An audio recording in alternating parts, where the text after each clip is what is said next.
Hello everyone, welcome back to my channel. আশা করছি যে যেখান থেকে বসে আমার আজকের ভিডিওটি দেখছেন সবাই অনেক বেশি ভালো আছেন আর সুস্থ আছেন। আমি আবারও একটি নতুন ব্লগ ভিডিও নিয়ে আপনাদের মাঝে হাজির হয়ে গেছি।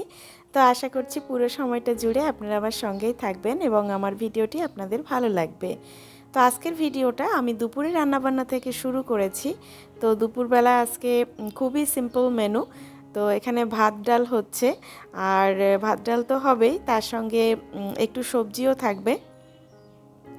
তো এখানে হচ্ছে আমি বেগুন কেটে নিয়েছি সবজির জন্য। এখানে বেগুন আছে, এখানে উচ্ছে ভাজি করব, আর এটা হচ্ছে মাছ দিয়ে বেগুনের একটা পাতলা ঝোল করব।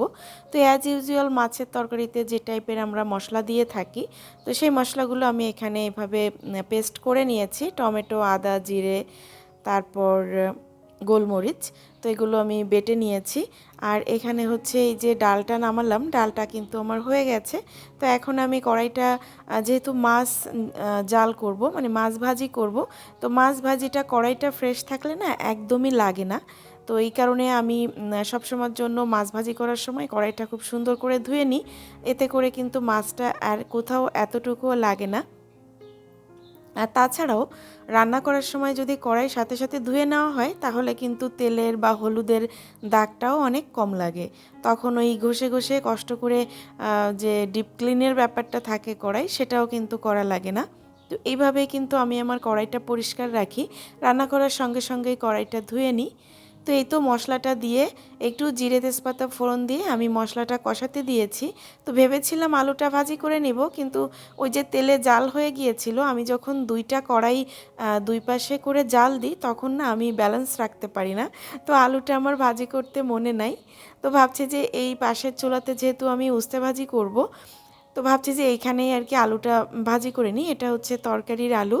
তো এখানে বেশ মশলাটা আমার কষানো হয়ে গেছে, আর এখন আমি ঝোলের জন্য জল দিয়ে দিচ্ছি। তো বেগুনটা আমি আর ভাজি করব না, বেগুনটা আমি কাঁচাই দিব, শুধু আলুটা ভাজি করে এখন ঝোলের উপর দিয়ে দিলাম। আর এদিকে উচ্ছে ভাজিটা করে নিব। তো এখানে হচ্ছে সরিষা ফোড়ন দিয়েছি। আমি উচ্ছে ভাজিতে শুধু সরিষা ফোড়ন আর হলুদ আর লবণ দিয়ে রান্না করি। আপনারা যারা আমার রেগুলার ভিডিও দেখেন তারা অবশ্যই জানেন। তো এতে করে আমার মনে হয় যে উস্তাটা তিতে কম লাগে, আর যদি একটু লোহার কড়াইতে ভাজি করা যায় তাহলে আরও একটু কম লাগে। তো যাই হোক, এখানে হচ্ছে আমি তরকারিটা মানে ঝোলটা জাল হয়ে গেছে, আমি বেগুন আর ভাজি করা মাছটা দিয়ে দিয়েছি। তো এই তো রান্না একদম কমপ্লিট। একটু পাতলা ঝোলে রান্না করব, যেহেতু প্রচণ্ড গরম পড়ছে, এই গরমে কিন্তু একটু হালকা পাতলা টাইপের ঝোল খেতে একটু বেশি ভালো লাগে। তো এই তো তরকারিটা এখন রেডি হয়ে গেছে, আর আমি এখন দুপুরের খাবারটা গুছিয়ে নিব। তো এখানে এই তো লেবু নিয়ে নিয়েছি, আর যে উচ্ছেটা ভাজি করলাম আর ডাল রান্না করেছি সেটা তো দেখেছেনই। তো এই তো দুপুরের প্লেটটা গুছিয়ে নিয়েছি, এখন হচ্ছে খাওয়া দাওয়া করে নিব।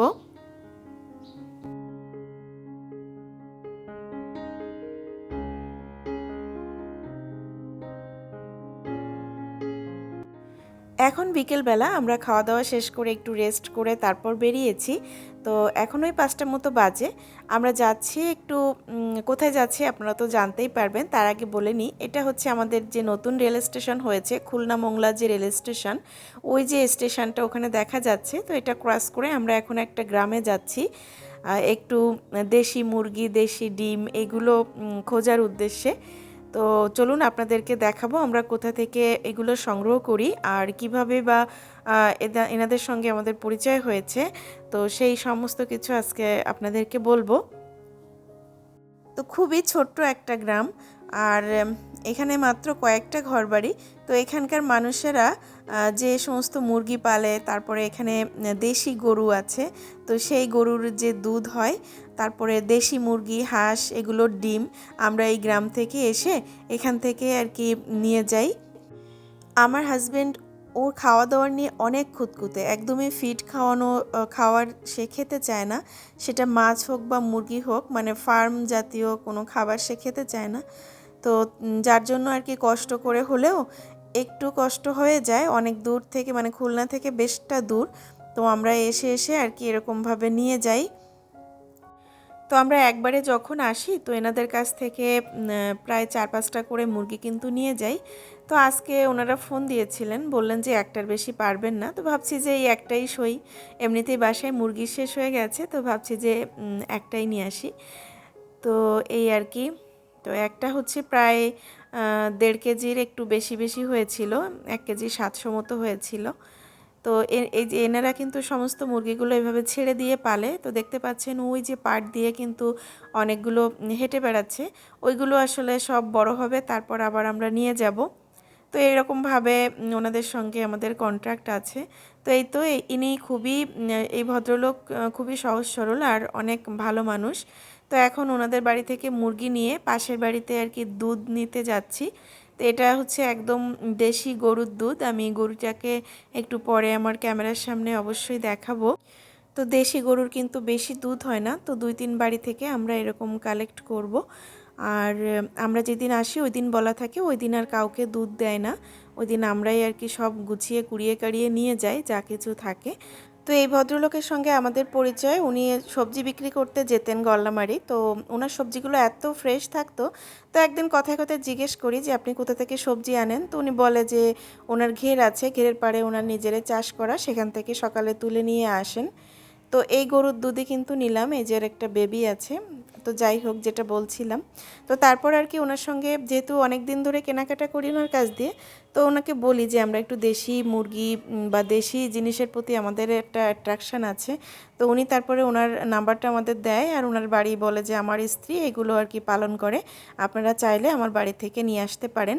তো তারপর থেকে আমরা এই যে এখানে আসি। তো দেখেন গরুগুলো কি ন্যাচারালভাবে একদম মাঠে ঘাস খেয়ে ঠেয়ে বড় হয়।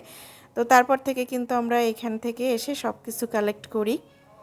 তো আমি যেহেতু মুরগি কাটতে পারি না, সেই জন্য ওই যে আমাদের কমার্শিয়াল বাজার যেটা খুলনাতে আছে, তো সেখানে এসে এনাদের কাছ থেকে আর কি এখন মুরগি কাটাকাটি করে নিব। তো যাই হোক বন্ধুরা, আজকের ভিডিওটা আর বড় করছি না। এখন এখান থেকে কাটাকাটি করে তারপরে বাসায় চলে যাব। এটা হচ্ছে আমাদের নিউ মার্কেট বাজার, কাঁচা বাজার আর কি। তো ভিডিওটা ভালো লাগলে অবশ্যই লাইক দিবেন আর আমার চ্যানেলটিকে সাবস্ক্রাইব করে পাশে থাকার জন্য অনুরোধ করছি।